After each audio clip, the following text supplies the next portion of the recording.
Un saludo a todos los que hoy me acompañáis en el fascinante viaje que vamos a realizar siguiendo las huellas de los manuscritos más antiguos del Nuevo Testamento, los papiros de los siglos II a IV después de Cristo. Los papiros que contienen algún fragmento del Nuevo Testamento griego son 141 y están datados entre los siglos II a VIII. En realidad, ya a partir del siglo V se encuentran pocos papiros porque este material vegetal es progresivamente sustituido por el pergamino animal. La mayoría de los papiros conservados pertenecen a códices, con la excepción del P12, 13, 18 y 22, que provienen de rollos, lo que muestra bien a las claras la preferencia de los cristianos hacia el códice, ya desde muy pronto. La mitad de los papiros, hoy catalogados, pertenecen a las excavaciones realizadas desde finales del siglo XIX en Oxirrinco, Egipto. El material encontrado, del que los manuscritos bíblicos son solo una minúscula parte, es tan ingente y a la vez tan fragmentario que todavía hoy no se ha publicado más que una pequeña parte. Sin embargo, todavía habría que esperar unos años para que salieran a la luz las colecciones más importantes. En efecto, la colección de papiros Chester Beatty se publicaron a partir de 1933. En 1935 se hizo público el descubrimiento del fragmento de papiro más antiguo del Nuevo Testamento, el P52, de cuya datación nos ocuparemos en este episodio. Por último, entre 1956 y 1966 se publicaron los papiros de la colección Bodmer. Los 4 descubrimientos, por la datación temprana de los papiros, por la cantidad y el tipo de texto conservado, supusieron una revolución para las nociones que hasta entonces se tenían de la historia del texto. Pero dediquemos unos minutos a conocer algo de estos descubrimientos. A finales del siglo XIX, el texto del Nuevo Testamento se sacaba de los grandes códices del siglo IV y V, sinaítico, vaticano y alejandrino fundamentalmente. Aunque la distancia entre el momento en el que se escribieron los libros del Nuevo Testamento y la época en la que se copiaron estos códices es relativamente corta, comparada con el resto de la literatura antigua, todavía quedaba un espacio de tiempo de casi 3 siglos que los estudiosos deseaban colmar a través de nuevos descubrimientos. El primer paso para reducir aquella distancia se dio en las excavaciones que se llevaron a cabo en la campaña que va de 1896 a 1897 en la ciudad de Oxirrinco, a 180 kilómetros al sur del Cairo. Por vez primera salieron a la luz papiros del Nuevo Testamento copiados en el siglo III, por tanto anteriores a los grandes códices. De este descubrimiento nos hablará el profesor Juan Chapa, papirólogo y editor de algunos de estos fragmentos, en la entrevista que le haremos en el episodio 20. El siguiente paso, aún más decisivo, visto que los papiros de Oxirrinco eran solo hojas sueltas o fragmentos, no llegó a través de excavaciones, sino a través del mercado de antigüedades de Egipto, nutrido de material por excavadores furtivos. Para adquirir manuscritos antiguos en estos mercados es necesario tener dinero, y a veces mucho dinero. No es de extrañar que fuera un rico coleccionista norteamericano, Alfred Chester Beatty, el que se hiciera con un importante lote de papiros a principios de los años 30. La aparición de estos papiros fue un auténtico acontecimiento, pues se trataba de códices que conservaban decenas de páginas de los 4 evangelios y de otras partes del Nuevo Testamento.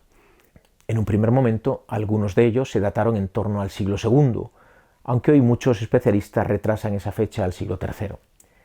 Chester Beatty acabó estableciéndose en Dublín, dadas las ventajas fiscales que le ofrecía el gobierno irlandés. Allí se encuentra hoy la Chester Beatty Library, en la que se pueden admirar estos tesoros de incalculable valor. La segunda gran colección de papiros lleva el nombre de otro rico coleccionista, Martin Bodmer, suizo, que a inicios de la década de los 50 adquirió varios códices de papiro bastante bien conservados, procedentes de Egipto. Gracias a estos códices, hoy podemos reconstruir los evangelios de Juan y de Lucas a través de papiros de finales del siglo II y siglo III. En la actualidad, estos códices se exhiben en el Museo de la Fundación Martin Bodmer, en las afueras de Ginebra, a excepción de la atestación manuscrita más antigua de las cartas de Pedro, que el rico mecenas regaló al Papa Pablo VI en 1969 con ocasión de un viaje de este a Ginebra, Justificando el regalo, Bodmer afirmó que lo que es de Pedro debe volver a casa de Pedro. Sin embargo, el manuscrito que es considerado como el más antiguo del mundo es un pequeño fragmento en papiro que contiene unos pocos versículos del capítulo 18 del Evangelio de Juan. Es catalogado como P52 y se conserva en la John Rylands Library en Manchester. Fue adquirido por esta biblioteca en 1920, aunque su publicación se demora hasta 1935. Su editor, Colin Roberts, lo dató en la primera mitad del siglo II, a tan solo pocos decenios de la redacción del Cuarto Evangelio. Hoy los papirólogos no son tan optimistas respecto a esta fecha temprana y suelen retrasarlo a la segunda mitad o finales del siglo II. Pasemos a describir las características y contenido de los papiros más importantes, aquellos fechados en los siglos II y III. Comencemos por el ya mencionado P52, el manuscrito más antiguo del Nuevo Testamento. El pequeño fragmento pertenece a un códice, ya que está escrito por ambas caras. En su primera cara o recto contiene partes de Juan 18, 31 a 33, mientras que en el verso conserva de forma fragmentaria Juan 18, versículos 37 a 38. El papiro P45 es el primero de los papiros de la colección Chester Beatty. Se trata de un códice fechado en la primera mitad del siglo III y compuesto por 30 folios, que se suceden en cuadernos de 2 folios. En su origen contenía los 4 evangelios y los hechos de los apóstoles. Hoy conservamos una séptima parte de lo que fue este códice, especialmente de los evangelios de Marcos y Lucas y del libro de Hechos. El papiro 46 es otro de los papiros de la colección Chester Beatty. Ha sido datado en torno al año 200 y contiene 86 hojas. Se trata de un códice que contenía originalmente 10 cartas de Pablo, incluida la epístola a los hebreos, que aparece en segundo lugar, siguiendo a Romanos. Hoy se ha perdido 2 tesalonicenses. Las cartas pastorales no están presentes y no parece que originalmente hubieran formado parte de este códice. El papiro 47 es el último de los papiros bíblicos de la colección Chester Beatty, un códice del que solo conservamos 10 hojas. Se trata del libro del Apocalipsis, del que solo nos han llegado los capítulos 9 a 17, fechado a mediados del siglo III. Los papiros 4, 64 y 67 deben ser estudiados de manera conjunta. Aunque pertenecen a colecciones distintas, recientemente se ha reconocido que formaban parte originalmente del mismo códice, que contendría los 4 evangelios y que dataría aproximadamente del año 200. Los 3 papiros contienen respectivamente fragmentos de los primeros 6 capítulos de Lucas, del capítulo 26 de Mateo y de los capítulos 3 y 5 también de Mateo. Uno de ellos, el papiro 64, se conserva en la Fundación San Lucas Evangelista de Barcelona. El papiro 66 es el primer papiro de la colección Bodmer, un códice del Evangelio de Juan datado por su editor en torno al año 200, aunque algunos especialistas lo adelantan a mitad del siglo II y otros lo atrasan hasta finales del siglo III. Se conservan en buen estado 52 folios que contienen Juan capítulos 1 a 14. El resto del Evangelio, unos 23 folios, se conserva en peor estado y con varias lagunas.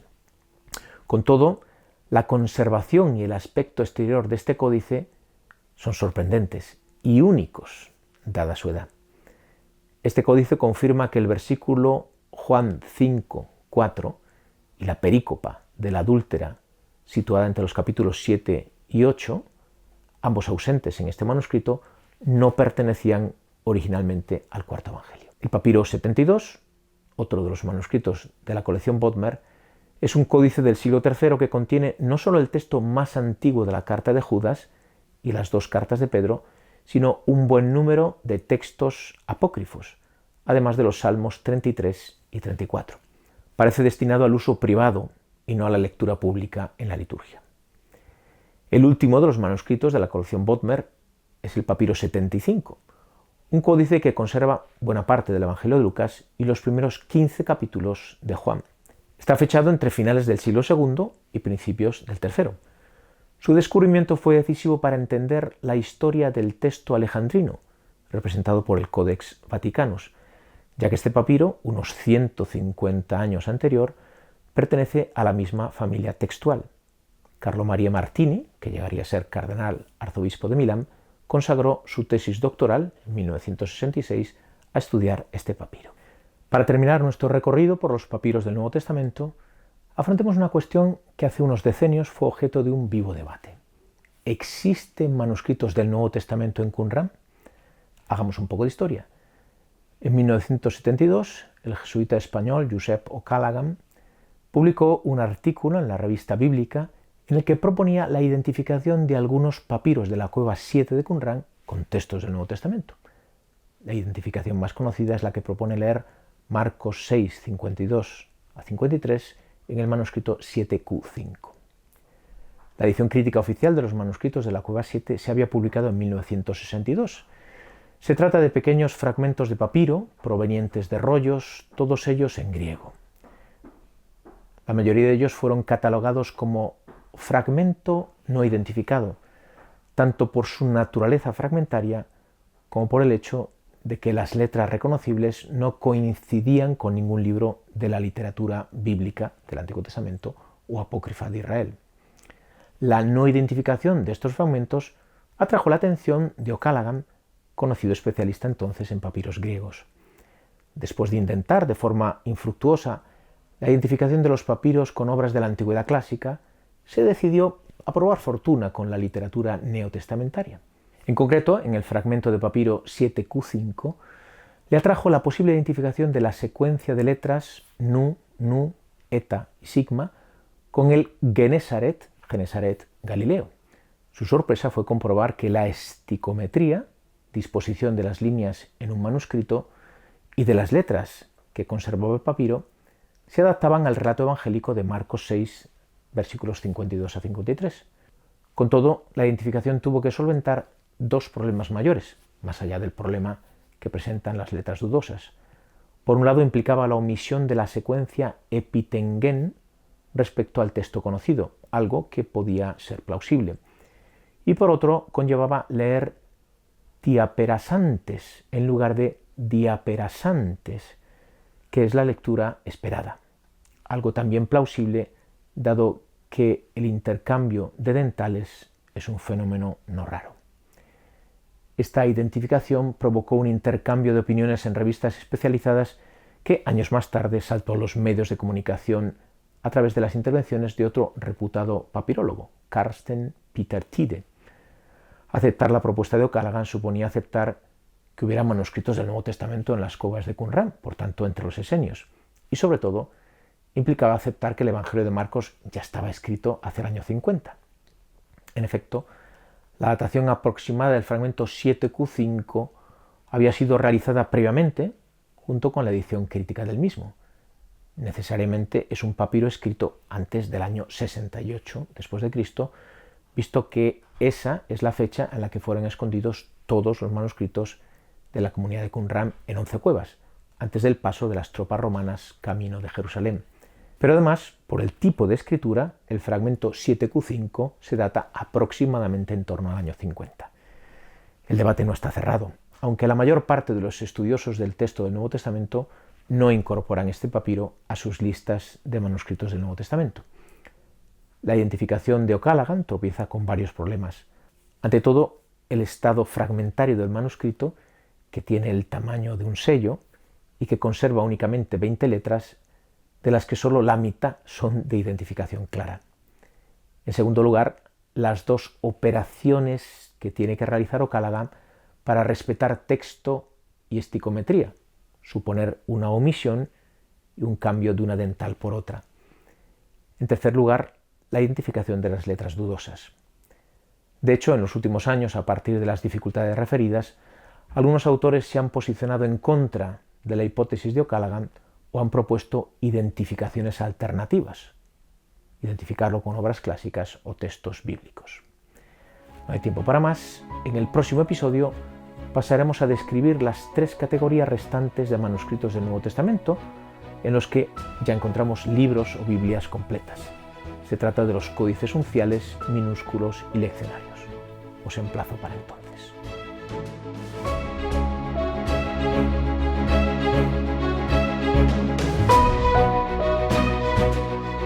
Thank you.